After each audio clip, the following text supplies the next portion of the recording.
Ever heard of post-quantum encryption, also called post-quantum cryptography, PQC for short? We're about to explain it and show you. First, it helps to understand the difference between quantum and post-quantum cryptography, but we've already made a video on that. Check the link in the description. Here is the gist. The word post-quantum itself points to the future and its core purpose. These are algorithms built to survive and keep data secure in an era after powerful quantum computers arrive. Machines that will break today's encryption standards. To protect our data in the quantum computing age, new algorithms are being developed and standardized right now. They are designed to withstand attacks from computers that can crack RCA and ECC. These old standards are the backbone of today's internet security, but post-quantum algorithms rely on different mathematical principles. They are the foundation of future-proof cryptography. So what is a post-quantum algorithm? It's any proven cryptographic method that stays secure even when attacked by a quantum computer. Its mathematical foundation might be decades old, like lattice-based or code-based schemes, but its resistance to quantum attacks is what makes it viable for tomorrow's secure infrastructure. In practice, all cryptography relies on three fundamental building blocks: symmetric encryption, asymmetric encryption, and hash functions. And all three can be quantum resistant. Let's break them down. Symmetric cryptography uses a secret key. You use the same key to lock, encrypt, and unlock, decrypt the data.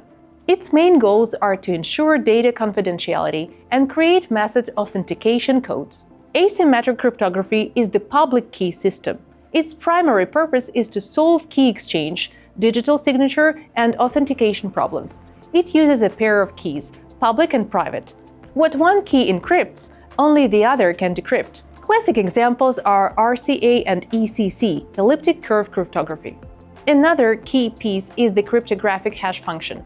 Think of it as a digital fingerprint. It's not an encryption method, it's more of a transformer. It takes any amount of data, a message, a file, a password, and converts it into a short, unique string of bits of fixed length, a hash, digest, or fingerprint. This ensures data integrity, securely stores passwords, links blocks in a blockchain, and much more. Now note this, when experts say post-quantum, they are specifically talking about asymmetric, quantum-resistant algorithms. This term has historical roots and, as we said, reflects their resistance to quantum attacks. It's also the official term used by NIST, the US National Institute of Standards and Technology, highlighting the difference between new secure algorithms and old, vulnerable ones like RCA or ECC. The urgency of the problem lies precisely in replacing these broken asymmetric schemes. While we can upgrade hash functions and symmetric encryption simply by doubling the key lengths, asymmetric encryption needs a complete mathematical overhaul. Why? Because it is based on problems a quantum computer solves easily. If a powerful enough quantum computer is built with thousands of logical qubits, it will completely break RCA, ECC, DSA, and similar schemes. Their protection will become useless. Traditional asymmetric algorithms are vulnerable, but the situation isn't hopeless. There are mathematical problems considered quantum resistant, and they have already been used to create quantum-resistant asymmetric algorithms. We need to prepare for the migration to post-quantum algorithms now, because data encrypted today could be intercepted and decrypted in the future. For secure data transmission, all three building blocks are essential. Asymmetric algorithms establish trust, key exchange. Symmetric encryption provides fast, reliable secrecy, and hash functions guarantee data integrity at every step. In a blockchain, all three types of cryptography work closely together, forming its foundation. They don't work in sequence, but as a single mechanism. A modern blockchain can't exist without any of them, and here's why. Hash functions are the blockchain's skeleton. They ensure the ledger's integrity and immutability. Each block contains the hash of the previous one, creating a chain, blockchain. Changing an old block invalidates all the following ones. Symmetric cryptography is the confidentiality system for secure key storage on the user's side. It involves a secret key, password, or seed phrase, and is used for encrypting wallets and securing private transactions. Asymmetric cryptography is the ownership system. It safeguards user funds and grants access rights. This is precisely the layer that will face the quantum attack and the one that must withstand it to protect user assets. But as we have discussed, upgrading it for quantum resistance is the most complex challenge.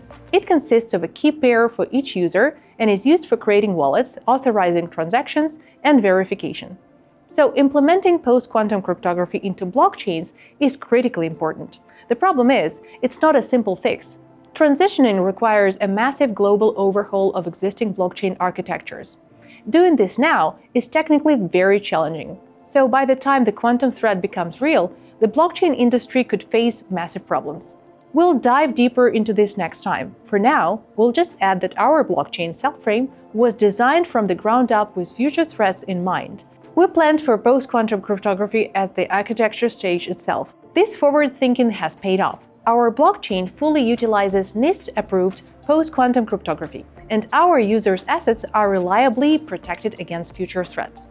Everyone is talking about the looming threat. Cybersecurity specialists, cryptographers, financial analysts, traders, everyone. The topic of quantum risk has never been more relevant. That's why we plan to keep informing everyone about its importance. To stay in the loop, subscribe to our channel. We are releasing a whole series on post-quantum algorithms soon. It's going to be interesting. See you next time.